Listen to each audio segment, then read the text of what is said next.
Hello, everyone, and welcome to Firstpost America. I'm Eric Hammond. We're live in the nation's capital of Washington, D.C. And today we've got the latest on the Trump-Musk feud, catastrophic floods in Texas, and Trump's escalating trade war. These and other stories coming up, but first, here's a look at the latest headlines. Fresh Russian strikes kill at least 4 and wound over 30 across Ukraine, forcing evacuations from damaged housing blocks and sending civilians into bomb shelters. Data shows German industrial production rose sharply in May, boosting hopes that Europe's top economy has turned a corner despite trade tensions with the United States. Poland introduces temporary controls on its borders with Germany and Lithuania in an effort to stem what the government says is a rising number of undocumented migrants crossing from the north and the west. Indonesian authorities say dozens of flights to and from Bali have been canceled after a volcano on the island sent a colossal ash plume 18 kilometers into the sky. And an Australian woman is found guilty of murdering her husband's parents and aunt by lacing their beef Wellington with toxic mushrooms. It's a case that's captivated people around the world.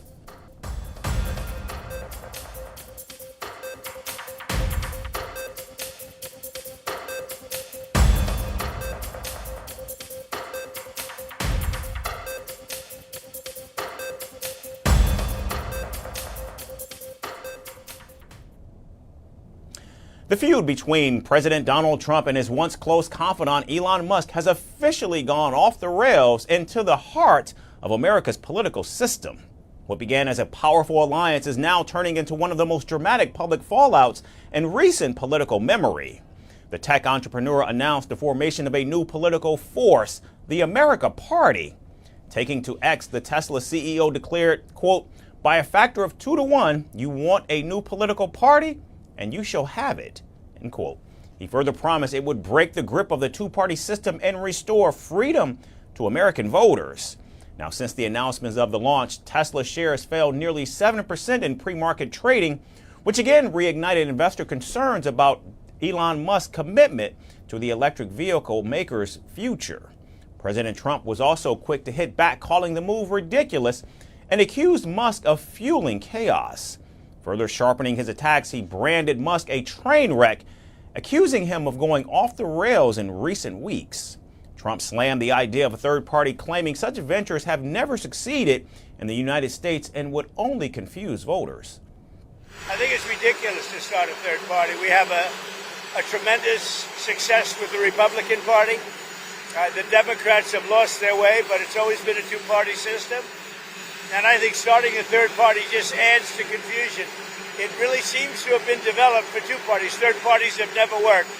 So he can have fun with it, but I think it's ridiculous.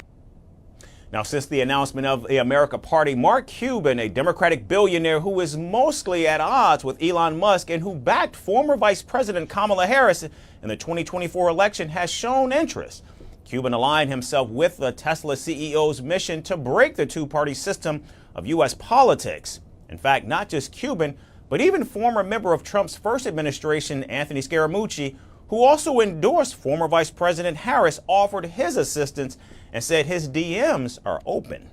Now, apart from people showing interest, the recruitment for America's Party has already begun. In fact, Musk has started in-house with the appointment of Vaibhav Taneja, the treasurer and custodian of records for the new political party. Taneja, who already serves as the chief financial officer of Tesla, will also look into the America Party's financial and compliance operations. Meanwhile, as the recruitments continue, it's not yet known whether America's Party will officially be registered or not. Also, it remains unclear whether Musk would be the face of the party himself, as he cannot run for presidential election because he was not born in the United States. So as America watches the billionaire brawl unfold, one question looms large. Is Elon Musk America Party just the beginning or the opening act in a much bigger battle? And staying in the United States, President Donald Trump is once again turning up the heat in his global tariff row. this time taking aim at the BRICS bloc of developing nations. In a post on his social media platform, Truth Social, the president warned that any country aligning itself with what he called the anti-American policies of the BRICS would face an additional 10% tariff with no exceptions. The warning comes in response to the sharp pushback from the BRICS summit in Brazil, where leaders of 11 nations, including India, Russia, China, and South Africa, condemned unilateral tariffs and rising protectionism. In their joint statement, the BRICS expressed serious concerns over trade measures they say violate World Trade Organization rules, warning that such policies could undermine global trade, disrupt supply chains, and introduce uncertainty. Brazil's President Lula echoed that same sentiment, pointing to a widening gap between developed and developing economies amid what he called a resurgence of protectionism. The resurgence of protectionism is creating an unsustainable asymmetry for developing countries.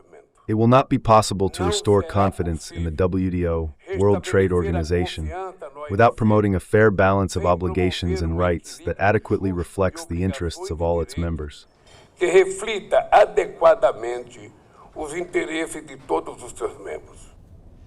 President Lula also stressed that while unilateralism affects barriers to trade, the BRICS bloc was pursuing alternatives, including a new cross-border payment system.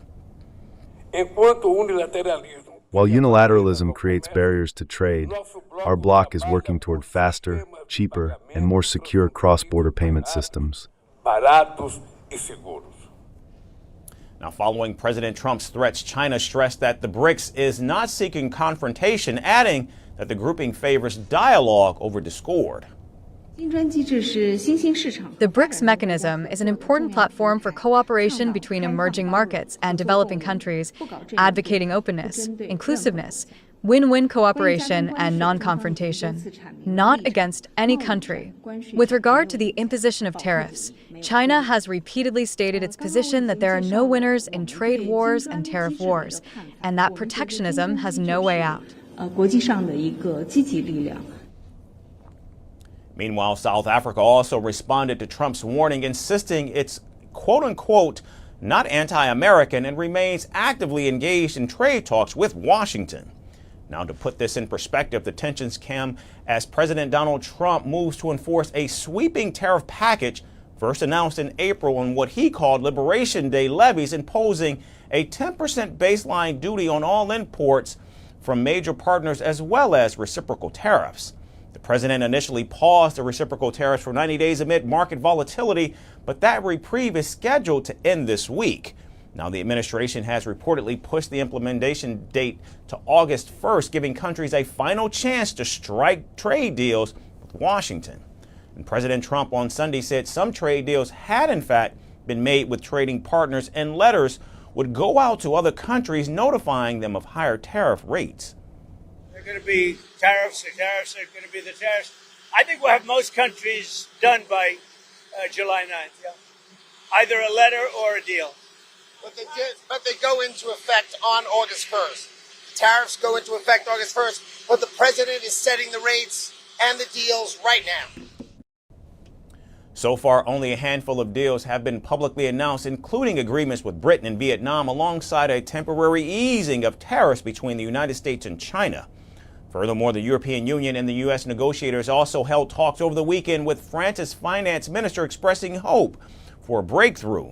But other countries like Japan have signaled they would not easily compromise in trade talks with Washington. And so with the tariff deadline looming and negotiations still in flux, the stage is set for what could be a defining chapter in global trade relations. As Washington seeks bilateral deals and the BRICS push for a multilateral order, the world watches to see whether economic policy prevails or a full-scale trade war reignites. And now to Texas, where a long holiday weekend turned into a nightmare. Raging floods have killed more than 80 people, many of them children, and the search is still on for dozens more swept away by the rising waters. Among the missing are young girls from a summer camp who were caught off guard as the water in the river near them surged overnight. The The rescue teams are racing against time, and mounting questions remain over failed warnings. And now this is a story not just about tragedy and survival, but also accountability. Here's more from the ground. A grim rescue mission is underway in Texas, where catastrophic flash floods have left at least 78 people dead and dozens still missing, many of them children. Among the most heart-wrenching efforts is the search for 10 young girls and a camp counselor who were swept away as floodwaters tore through a Christian summer camp.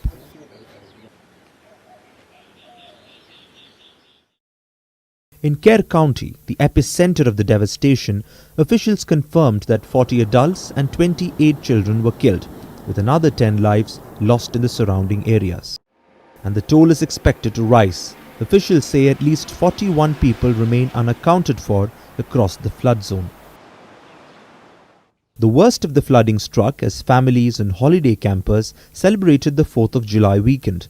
At Camp Mystic, a riverside retreat hosting around 750 people, floodwaters from the swollen Guadalupe River surged to treetop levels in under an hour.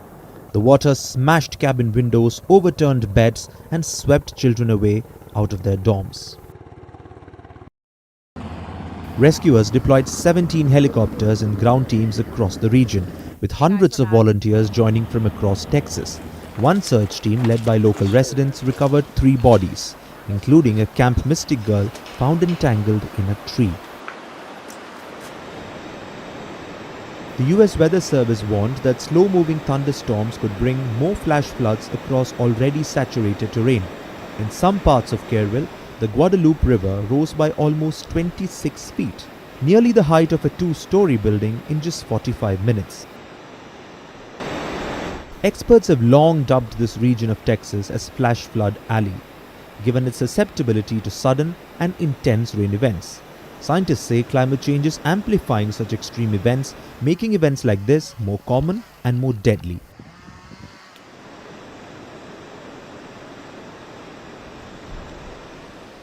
US President Donald Trump said he would probably visit Texas later this week. When asked whether the administration's budget cuts hampered emergency alert of preparedness, Trump deflected the blame.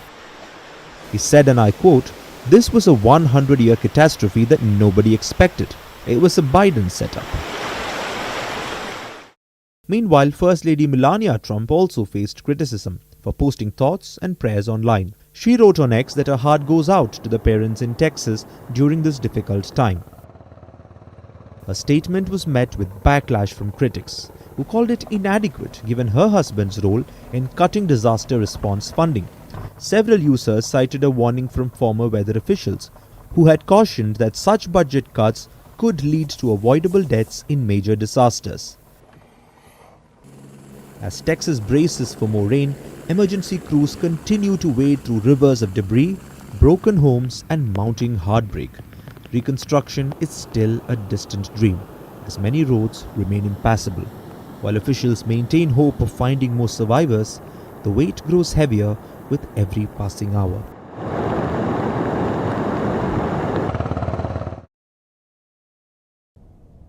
The U.S. is now diving headfirst into the Arctic race with a bold $8.6 billion investment to expand its aging icebreaker fleet. Spearheaded by President Donald Trump, the move aims to counter rising Russian and Chinese influence in the rapidly thawing polar region. The funds will go towards building a new generation of heavy, medium, and light icebreakers capable of navigating treacherous Arctic waters. As melting ice opens up lucrative trade routes and untapped resources, the U.S. is ramping up shipbuilding efforts to project power and keep pace with global rivals. But will America stay ahead? Here's the latest on the race for domination in the Arctic. The Arctic is no longer just frozen wilderness. It is the newest global battleground. And President Donald Trump wants the United States to dominate it, one icebreaker at a time. In his latest tax and spending package, Trump has earmarked a massive $8.6 billion to supercharge the U.S. Coast Guard's Arctic fleet. The aim? Break ice and break through Russian and Chinese strongholds up north. Here's his plan. $4.3 billion for up to 3 heavy polar security cutters, $3.5 billion for medium Arctic security cutters, and $816 million for light and medium icebreakers.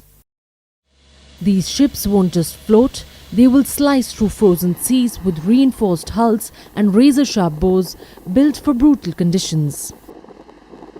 They are designed to go where few vessels can, clearing the way for trade, oil, minerals, and American muscle. The US Coast Guard currently has just 3 Arctic-capable ships, that is far below the 8 to 9 they said they need. But Trump, he wants 40.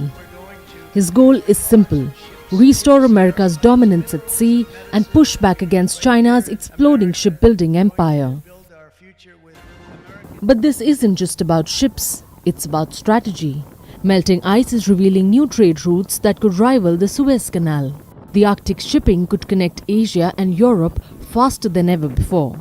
And whoever controls those routes controls the future of global commerce.